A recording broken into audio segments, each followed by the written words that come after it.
So may pinayos sa Piso Wi-Fi dito mga boss. Binili ito sa amin dati, no. So di ko lang maalala kung anong taon na to binili. So check natin kung ano yung sira, no. Pinadala sa GNT papunta dito.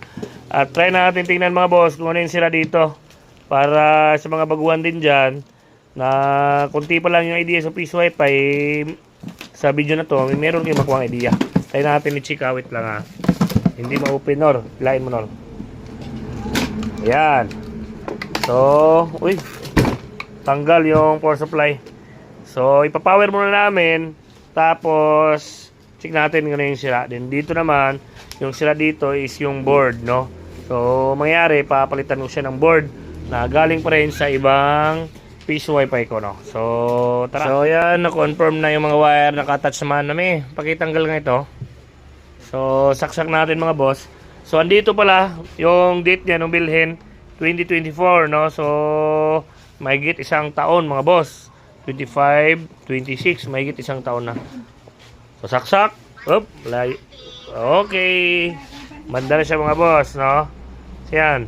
Nag-power yung ating CB, nag-power yung slot natin, nag-power din yung ating board, no? Tapos yung ating isbitulan is yun, mandar din. So, kulang lang dito is dun, saksak sa internet. Tapos ay natin mag-connect kung matatanggap pa siya ng barya. So, yung problema mga sir is hindi namin ma-detect yung pangalan ng IP, yung SSID nito. Mandar man siya, no? Yung may light indicator. Kaso medyo matagal-tagal lang to, 1 year plus na. So, ang gagawin namin, i-try muna namin i-reset yung ating IP.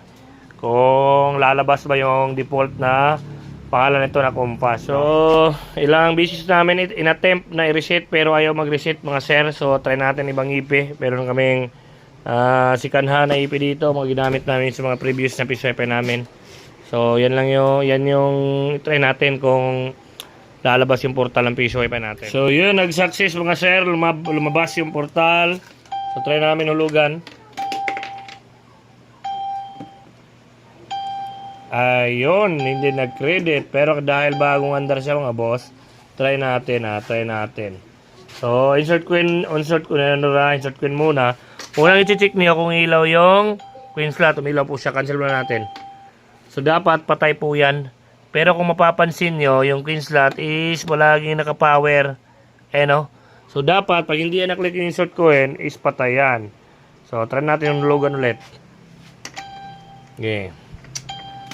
Yun.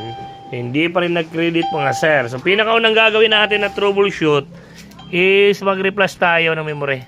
So, replace natin yung memory natin, then saksak natin ulit.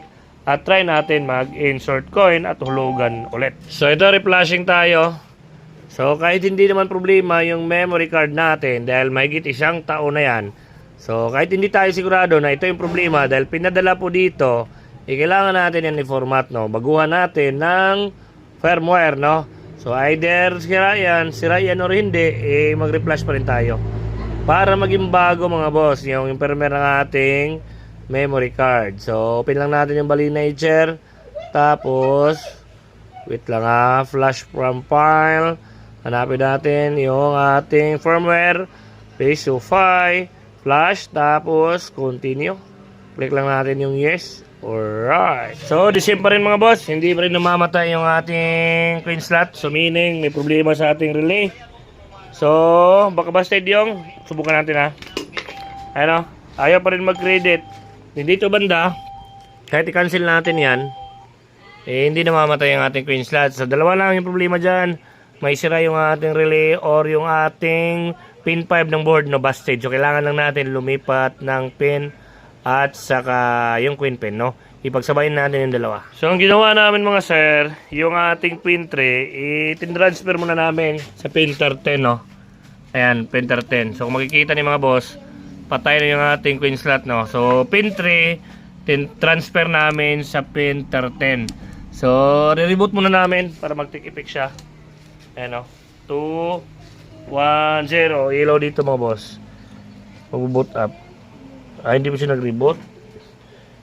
Wait lang, nag-reboot na yan. Hintayin lang natin. Hindi may lang yung queen slot natin pag-reboot, no. Okay. So, yan mga boss. So, kanina tinry namin at gumana. Ayun, no. Gumagana na siya. Sige, Panor. O, di ba? Busted lang yung pin tray, lumipat lang kami. Yun, gumana na. Ayun, mga boss. Pag pinatay natin yan, mamamatay din yung ilaw ng queen slot. Ayan, o. Tapos, pag insert coin natin, ganyan dapat ilaw din yung sa queen slot. Ayun, o, di ba? O, 5, no? So, sa mga magtatanong kung paano lumipat ng pin tray, pag busted yung pin tray, meron tayong video tutorial dyan. Ayan, no? So, panoorin yan para matuto kayo, no? So, ito, success na. Na-repair natin, mga boss, no? So, ibabalik natin sa mayari. Isi-ship ulit natin papunta sa kanila. So, goods na, mga sir.